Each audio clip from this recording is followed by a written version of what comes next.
in 2003 when you cracked, or 2004 or 2005, you entered this real estate phase.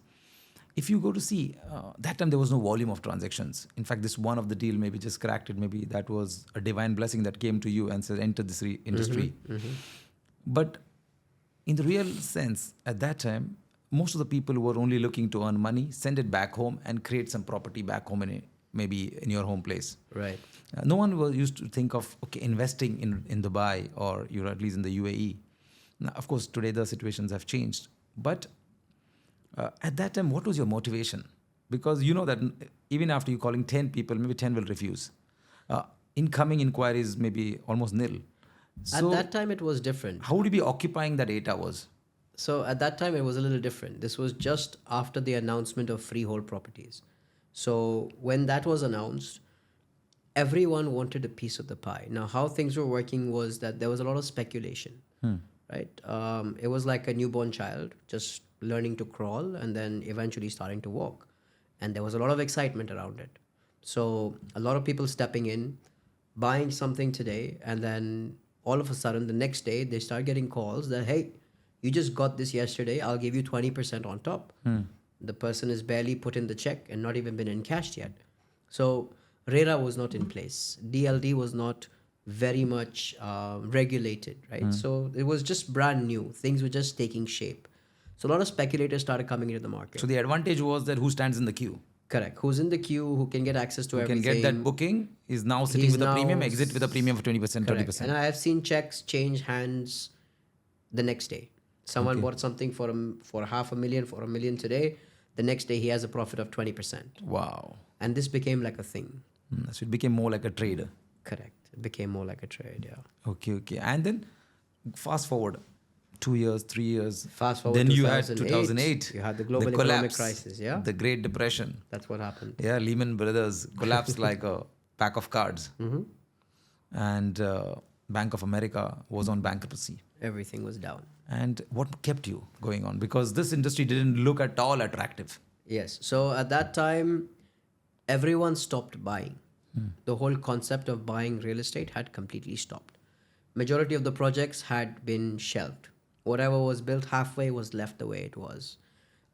Seeing that, and me being already 2-3 years in the industry, a person who messed up in school as well as dropped out of college, I didn't think I wanted to get to a desk job or something that was more safe and secure. And before that, we used to do a lot of newspaper adverts to attract the attention, right? Because that was the only media. way. That was the only way to generate leads. Correct. So 2008 and 9 onwards, Dubizzle had just come into the picture. Okay. Dubizzle was freshly introduced. And people would market their cars or whatever they wanted to sell, furniture. But there was a section which said property. And very few people were utilizing that. Okay. Now, at that time, I realized that also that no sales are happening. And there was no property finder at that time? There was nothing. There was just Dubizzle as the listing portal for anything and everything. Like a classified. It was the online classifieds. That's the time when we used to have those big CPUs, right? Correct. So I saw one section there and I realized that, okay, there are going to be no more sales. What's the next best thing to do? Now, people are able to afford accommodation, which is a lot closer, a lot cheaper. So when you have something like this, you're going to want to move and relocate. Correct. So I started going to areas like Marina at the time and trying to source properties. And then I'd come back home in the evening and I'd list them over there. But listing was very easy. So I'd carry 2 notebooks in my car, one with all the properties. I think that time the initial phase was JBR was launched, I think, right? JBR was launched, Marina had a few buildings, and JLT had a few buildings. Correct. I think it started all from there, the waterfront ones. Correct. You had the EMAR 6 buildings and a few others around there. I think Marina Diamond also was ready at the time. Right. So we used to see all these buildings and try to work on them just for rentals, not for sales. But for me, that area didn't work out because at that time also there was a few good 1,000+ brokers and they were all covering freehold areas. Wow. And freehold areas were only 3, JBR, Marina and JLT at that time. So that's when I realized that, you know what, maybe this is not going to work. So I moved my attention to an area called Barsha Heights today. Back in the day was called TCOM.